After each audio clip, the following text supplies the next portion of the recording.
Ya, selamat datang di Sisi Kurasi. Kuras semua sisi dari UMKM di episode hari ini. Perkenalkan, saya Bagas dan kakak yang di satu ini. Halo, saya Fida. Tapi kakaknya berarti bisa dibilang Gen Z ya? Iya, Gen Z, kelahiran 2002. Oke, untuk episode hari ini berarti membahas UMKM ya? Nah, mungkin bisa dibilang untuk UMKM nih, untuk bisnisnya kakak ini kurang lebih bergerak di bidang apa nih? Aku sih di bidang fashion ya. Soalnya passion aku tuh di fashion. Oke, berarti passionnya di fashion. Iya, guys.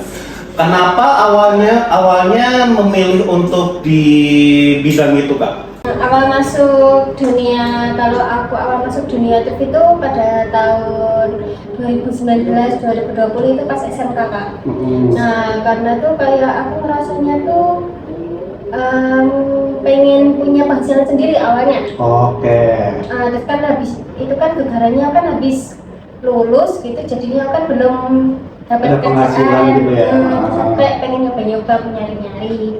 Terus aku kayak ketemu sama salah satu toko gitu, itu di bagian baju, tapi kayak random gitu loh, Kak. Nah, setelah itu aku kayak berhenti gitu, gegarannya tuh waktu itu tuh si tempat aku beli itu loh, itu kayak udah nggak jualan lagi gitu loh, dan barangnya tuh kayak kurang terus gitu loh, maksudnya kurang bagus. Kurang bagus ya untuk kakak, untuk kualitasnya.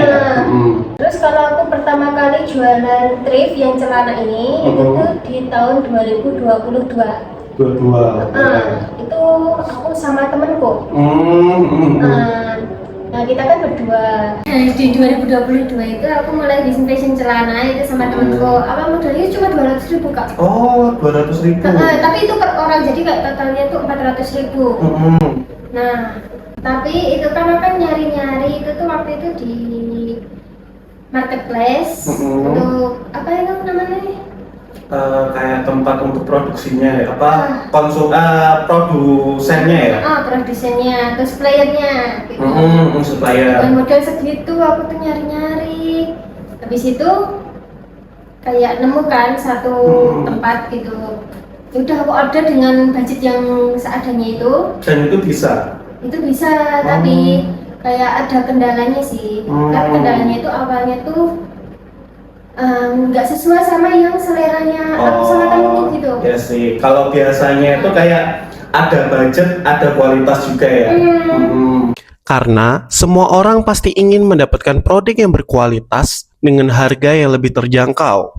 Namun, harga yang murah tidak selalu menjamin kualitas yang lebih baik. Karena itu, diperlukan ketelitian dalam memilih agar mendapatkan produk yang benar-benar sesuai dengan kebutuhan kita. Begitu juga dengan para pelaku usaha. Mereka akan selalu berusaha mencari produk dengan harga yang lebih terjangkau tanpa mengorbankan kualitas dari barang yang mereka beli. Dengan begitu, pelanggan bisa mendapatkan produk yang terbaik, sementara bisnis mereka dapat lebih menjangkau pasar yang lebih luas dan meningkatkan keuntungan secara maksimal. Karena pada akhirnya, yang dicari bukan hanya harga yang murah, tetapi produk yang mampu memberikan nilai yang terbaik bagi para pelanggan. Di awal mula di tahun 2022 ya, itu menjalani dengan teman itu karena inisiatif apa itu? Aku pengennya tuh kayak sukses gitu kan, caranya kan kayak insecure, misalnya kalau cewek tuh nggak ada penghasilan atau kan cewek tuh nggak punya bisnis gitu, atau kerjanya cuma maaf ya kayak biasa gitu. Jadi kayak pengen buat sesuatu yang kayak berpenghasilannya tuh kayak minimal 10 juta atau 9 juta gitu per bulan awalnya. Itu pun sama teman kan.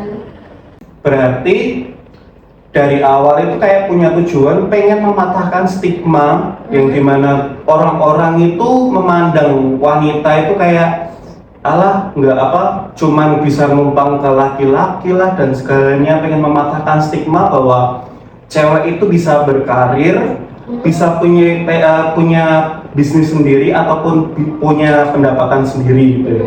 Karena masih banyak orang yang beranggapan bahwa wanita tidak bisa berkembang jauh dalam karir mereka, seolah ruang mereka terbatas hanya pada peran tertentu saja.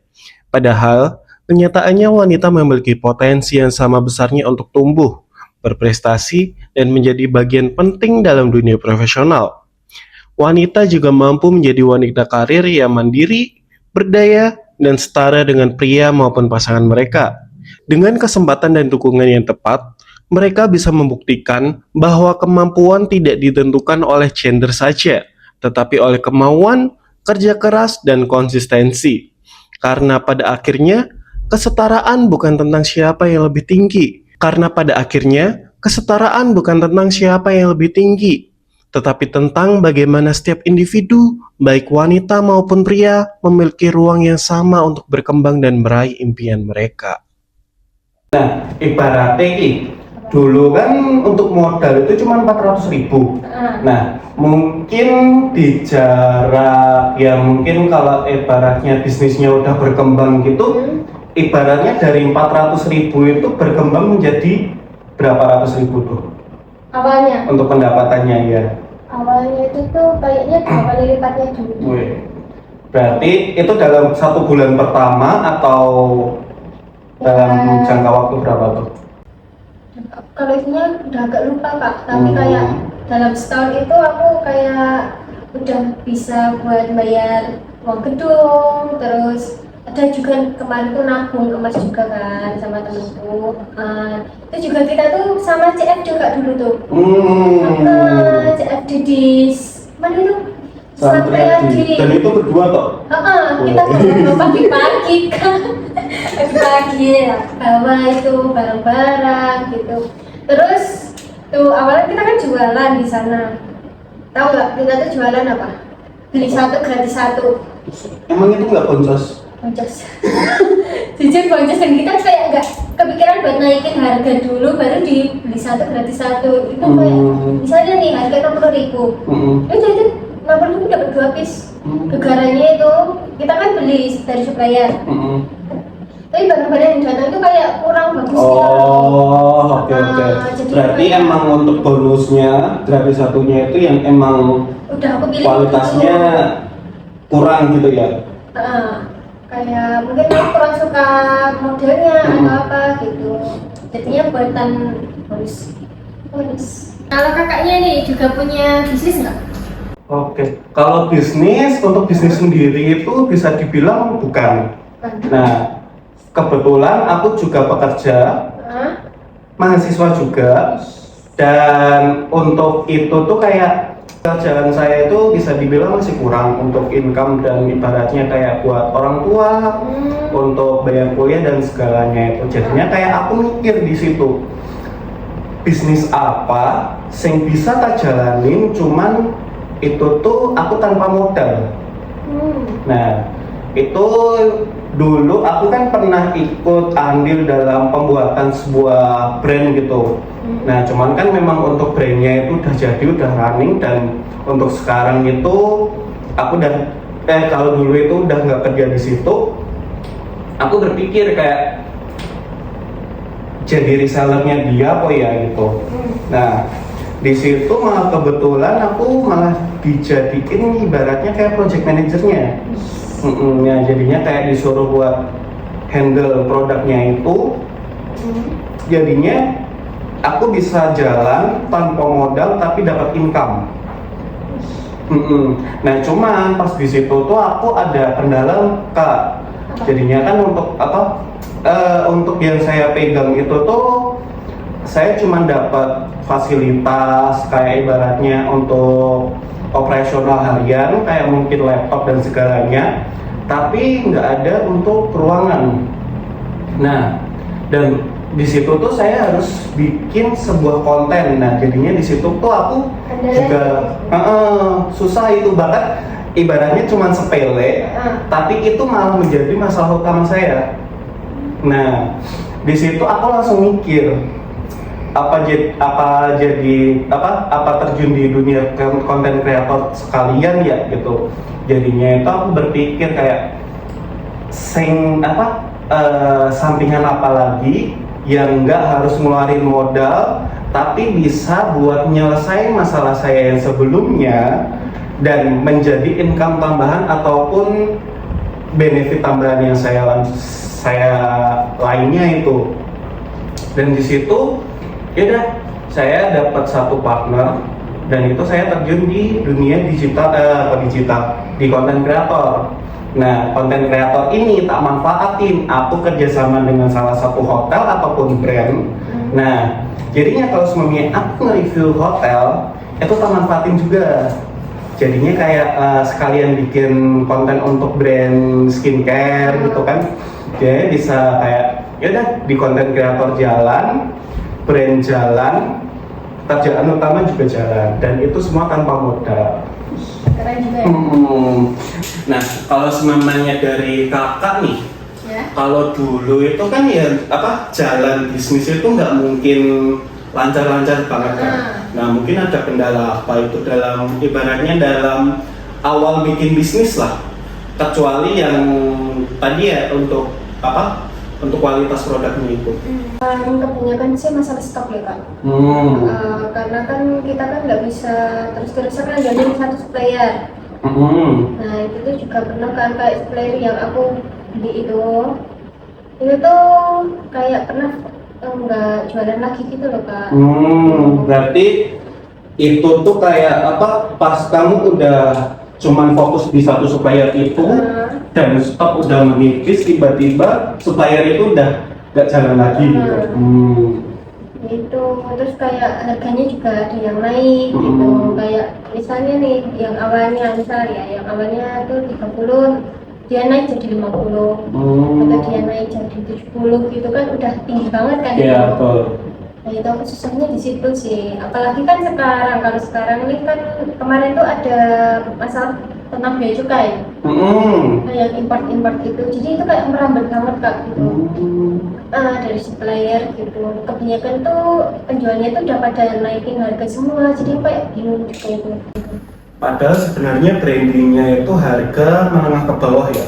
Kebanyakan sih, punya aku menengah ke bawah, karena buat kayak kebanyakan yang beli itu pelajar. Nah dari situ mungkin jalan keluar dari kakaknya biar bisa kayak mungkin salah satu tips nih buat penonton kalau semuanya pengen berjualan thrift, mulai bisnis di bidang thrift gitu. Nah semuanya kayak nemuin case yang sama, yang ibaratnya udah nyaman di satu supplier dan tiba-tiba dia hilang ataupun udah stop gitu, ataupun harga yang nah biasanya kalau dari kakaknya ngatasinya itu gimana? Soalnya kan setahu saya untuk yang jualan thrift ataupun ibaratnya supplier thrift kan memang nggak banyak ya.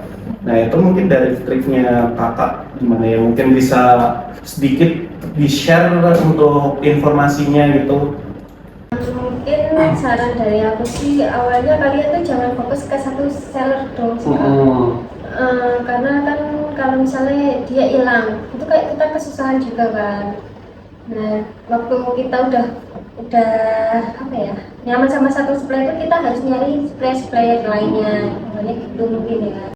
Karena dalam menjalankan bisnis, salah satu hal yang sering diabaikan adalah ketergantungan pada satu supplier saja. Padahal, hal ini bisa menjadi resiko besar yang membuat operasional bisnis berjalan tidak stabil.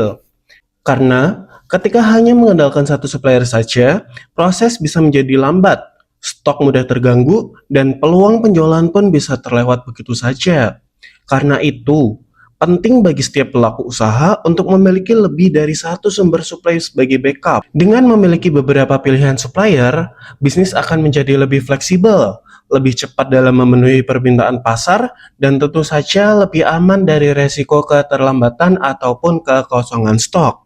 Jadi, jangan hanya fokus pada satu sumber. Bangun jaringan supplier yang kuat agar bisnis bisa terus bergerak cepat, stabil, dan berkembang tanpa hambatan. Oke, ya Kak. Kalau sebenarnya untuk tadi kan mungkin ada ibaratnya produk kan nggak bakalan bagus semuanya ya. Itu pasti tetap ada yang ibaratnya gonggongan lah, bisa dapat yang bagus, bisa dapat yang nggak bagus juga. Nah, itu cuman kan walaupun menurut kita bagus, kan kadang itu menurut customer itu pasti juga bakalan padahal kok jarinya api, warnanya api, tapi kalau menurut dia jelek itu kan pasti komplain tuh. Lah biasanya kalau memang menghadapi komplain, apa pernah menghadapi komplain yang benar-benar fatal gitu, pernah nggak? Salah satu strategi marketing yang sederhana namun sangat efektif adalah Jadinya kan untuk kakak kan bisnis owner, salah satu bisnis owner juga. Jualan itu cuma seminggu sekali, tapi bisa daily. Tapi ngecek ada orderan apa enggak gitu. Kan soalnya juga untuk brand saya kan.